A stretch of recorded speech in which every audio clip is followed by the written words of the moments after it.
2025年2月28日、ホワイトハウス。From the very beginning of the war, you're not in a good position. You don't have the cards right now. With us, you start having cards. Right now, you don't. You're playing cards. You're playing cards. You're gambling with the lives of millions of people. You're gambling with World War III. You're gambling with World War III. この前代未聞の映像に接した時、日本人として新たな戦前の始まりを予感したのは管理人だけではなかったはずである。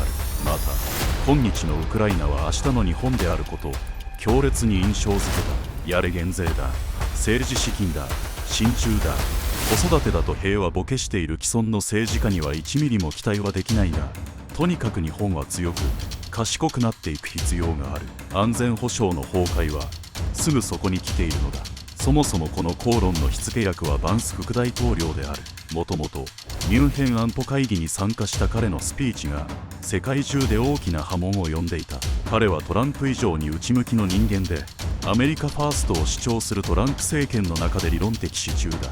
この中で彼は、ヨーロッパはヨーロッパ自身で自らの安全保障を守るべきだ、もうアメリカには頼るな、と言わんばかりの辛辣な表現で会場の度肝を抜いた。ネット上ではヴァンスが皮肉交じりのジョークとして語った。グレタ・トゥンベリのお説教にアメリカは10年耐えられたのだから、あなた方のヨーロッパの民主主義だってイーロン・マスクの数ヶ月間で壊れたりはしないだろう。のくだりが特に話題になっていたが、そこは全体の論点からすれば重要でない箇所だ。むしろスピーチ全体を日本の状況と重ねながら読んでいくと、ひたすら暗い未来を想像せざるを得ない。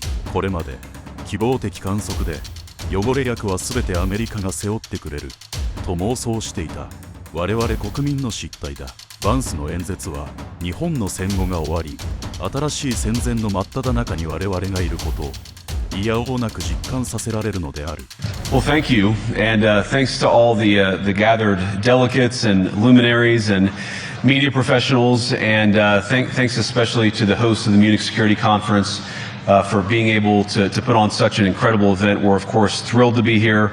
We're happy to be here, and you know, one of the things that I wanted to talk about today is of course our shared values. And you know, it's great to be back in Germany. As you heard earlier, I was here last year as United States Senator. I saw Foreign Secretary David Lammy and joked that both of us last year had different jobs than we have now. But now it's time for all of our countries, for all of us who have been fortunate enough to be given political power by our respective peoples, to use it wisely to improve their lives. And I want to say that, you know, I was fortunate in my time here to spend some time outside the walls of this conference over the last 24 hours, and I've been so impressed by the hospitality of the people, even of course as they're reeling from yesterday's horrendous attack. And the first time I was ever in Munich was with my wife, actually, who's here with me today, on a personal trip. And I've always loved the city of Munich, and I've always loved its people.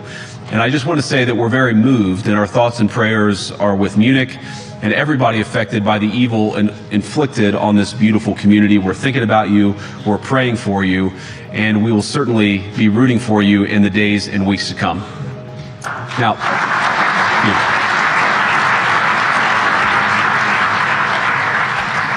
I hope that's not the last bit of applause that I get, but we gather at this conference, of course, to discuss security, and normally we mean threats to our external security. I see many great military leaders gathered here today. But while the Trump administration is very concerned with European security and believes that we can come to a reasonable settlement between Russia and Ukraine, and we also believe that it's important in the coming years for Europe to step up in a big way to provide for its own defense, the threat that I worry the most about vis-a-vis Europe is not Russia, it's not China, it's not any other external actor. And what I worry about is the threat from within, the retreat of Europe from some of its most fundamental values, values shared with the United States of America. Now, I was struck that a former European commissioner went on television recently and sounded delighted that the Romanian government had just annulled an entire election. He warned that if things don't go to plan, the very same thing could happen in Germany too. Now, these cavalier statements are shocking to American ears. For years, we've been told that everything we fund and support is in the name of our shared democratic values. Everything from our Ukraine policy to digital censorship is billed as a defense of democracy. But when we see European courts canceling elections and senior officials threatening to cancel others, we ought to ask whether we're holding ourselves to an appropriately high standard. And I say ourselves because I fundamentally believe that we are on the same team. We must do more than talk about democratic values, we must live them. Now, within living memory of many of you in this room, the Cold War positioned defenders of democracy against much more tyrannical forces on this continent. And consider the side in that fight that censored dissidents, that closed churches, that canceled elections. Were they the good guys? Certainly not. And thank God they lost the Cold War. They lost because they neither valued nor respected all of the extraordinary blessings of liberty. The freedom to surprise, to make mistakes, to invent, to build. As it turns out, you can't mandate innovation or creativity, just as you can't force people what to think, what to feel, or what to believe. And we believe those things are certainly connected.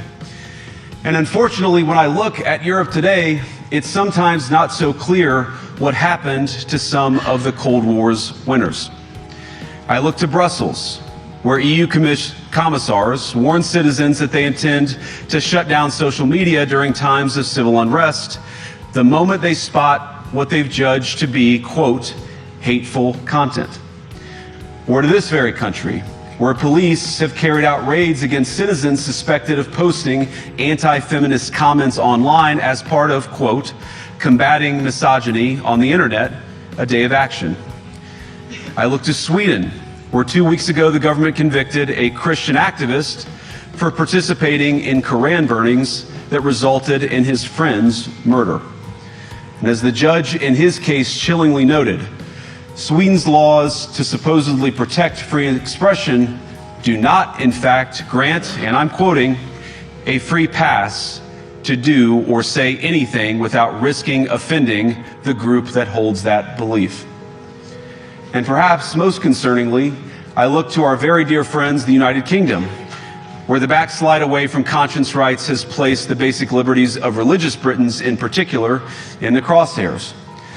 A little over 2 years ago, the British government charged Adam Smith Connor, a 51-year-old physiotherapist and an Army veteran, with the heinous crime of standing 50 meters from an abortion clinic and silently praying for 3 minutes. Not obstructing anyone, not interacting with anyone, just silently praying on his own. And after British law enforcement spotted him and demanded to know what he was praying for, Adam replied simply, it was on behalf of the unborn son he and his former girlfriend had aborted years before. Now, the officers were not moved. Adam was found guilty of breaking the government's new buffer zones law, which criminalizes silent prayer and other actions that could influence a person's decision within 200 meters of an abortion facility. He was sentenced to pay thousands of pounds in legal costs to the prosecution. Now, I wish I could say that this was a fluke, a one-off crazy example of a badly written law being enacted against a single person, but no. This last October, just a few months ago, the Scottish government began distributing letters to citizens whose houses lay within so-called safe access zones, warning them that even private prayer within their own homes may amount to breaking the law. Naturally, the government urged readers to report any fellow citizens suspected guilty of thought crime. In Britain and across Europe, free speech, I fear, is in retreat. And in the interest of comedy, my friends, but also in the interest of truth, I will admit that sometimes the loudest voices for censorship have come not from within Europe, but from within my own country, where the prior administration threatened and bullied social media companies to censor so-called misinformation. Misinformation like, for example, the idea that coronavirus had likely leaked from a laboratory in China. Our own government encouraged private companies to silence people who dared to utter what turned out to be an obvious truth. So I come here today not just with an observation, but with an offer. And just as the Biden administration seemed desperate to silence people for speaking their minds, so the Trump administration will do precisely the opposite, and I hope that we can work together on that. In Washington, there is a new sheriff in town, and under Donald Trump's leadership, we may disagree with your views, but we will fight to defend your right to offer it in the public square, agree or disagree.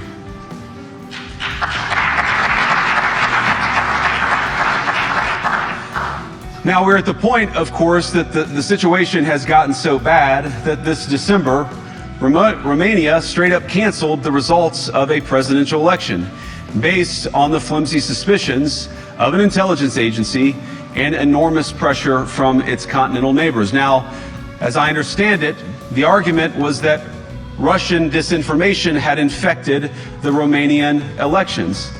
But I'd ask my European friends to have some perspective. You can believe it's wrong for Russia to buy social media advertisements to influence your elections. We certainly do. You can condemn it on the world stage even. But if your democracy can be destroyed with a few $100,000 of digital advertising from a foreign country, then it wasn't very strong to begin with.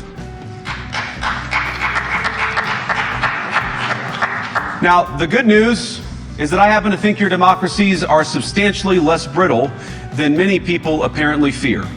And I really do believe that allowing our citizens to speak their mind will make them stronger still.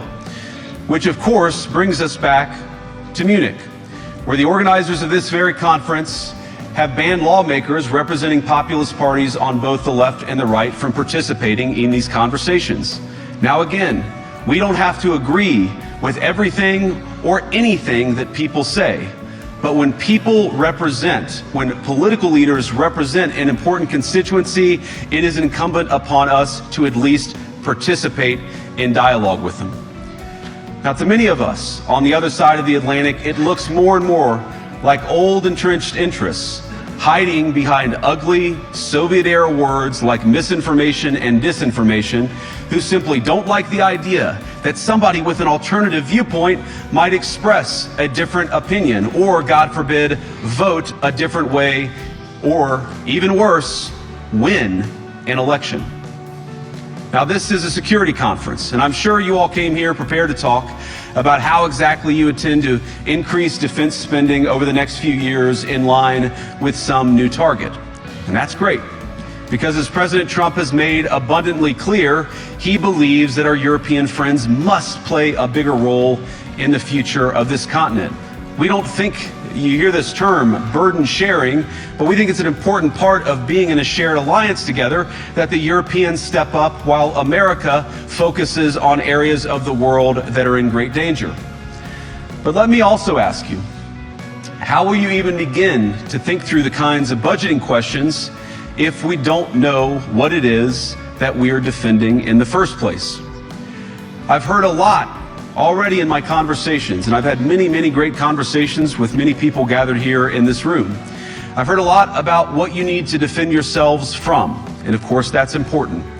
But what has seemed a little bit less clear to me, and certainly I think to many of the citizens of Europe, is what exactly it is that you're defending yourselves for.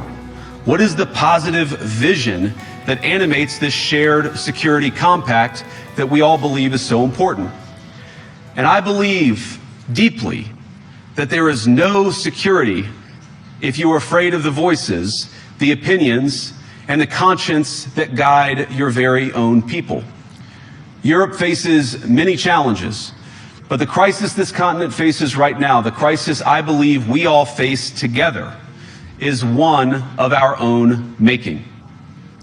If you're running in fear of your own voters, there is nothing America can do for you. Nor, for that matter, is there anything that you can do for the American people who elected me and elected President Trump. You need democratic mandates to accomplish anything of value in the coming years. Have we learned nothing that thin mandates produce unstable results? But there is so much of value that can be accomplished with the kind of democratic mandate that I think will come from being more responsive to the voices of your citizens. If you're going to enjoy competitive economies, if you're going to enjoy affordable energy and secure supply chains, then you need mandates to govern, because you have to make difficult choices to enjoy all of these things. And of course, we know that very well in America.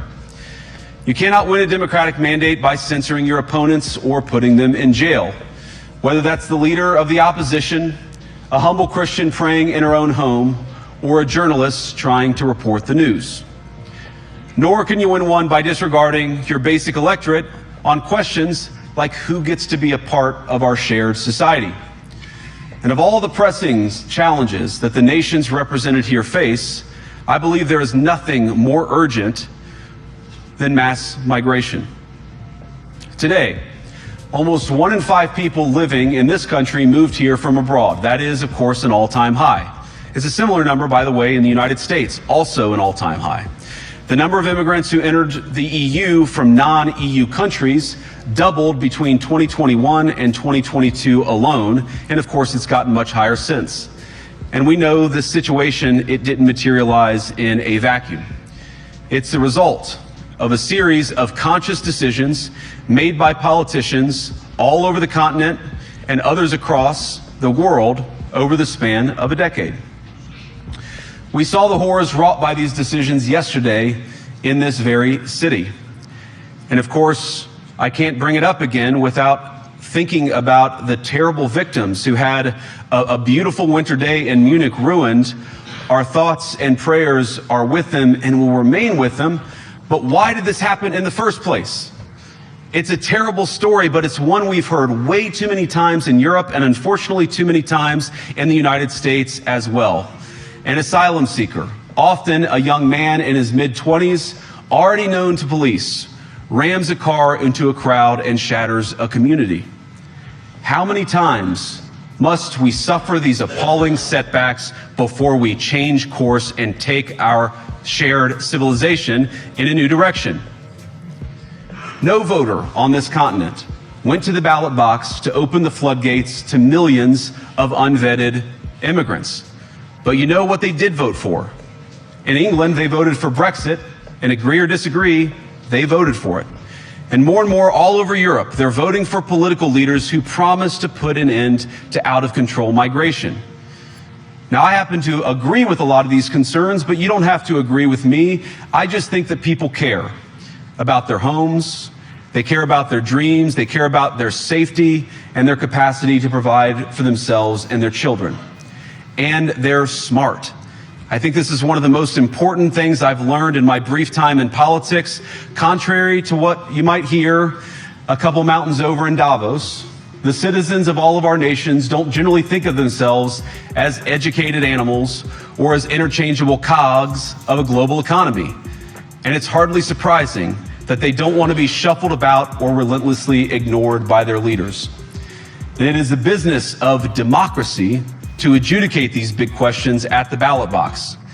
I believe that dismissing people, dismissing their concerns, or worse yet, shutting down media, shutting down elections, or shutting people out of the political process protects nothing. In fact, it is the most surefire way to destroy democracy. And speaking up and expressing opinions isn't election interference. Even when people express views outside your own country, and even when those people are very influential.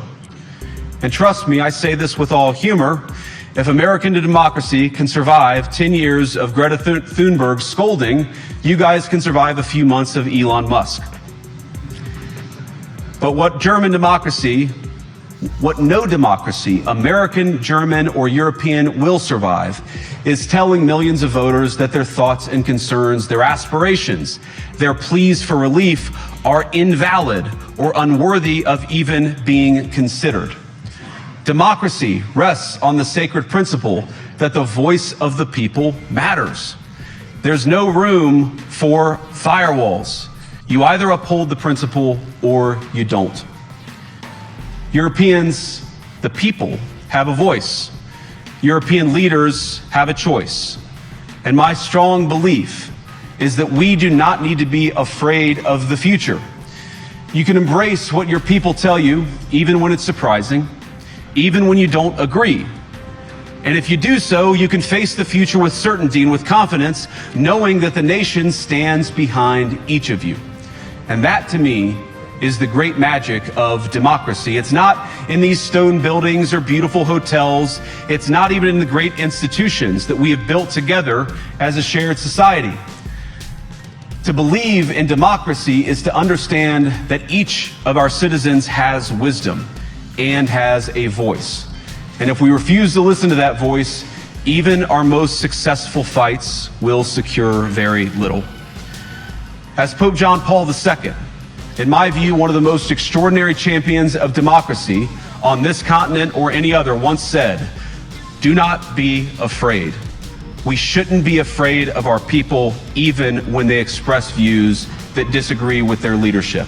Thank you all. Good luck to all of you. God bless you.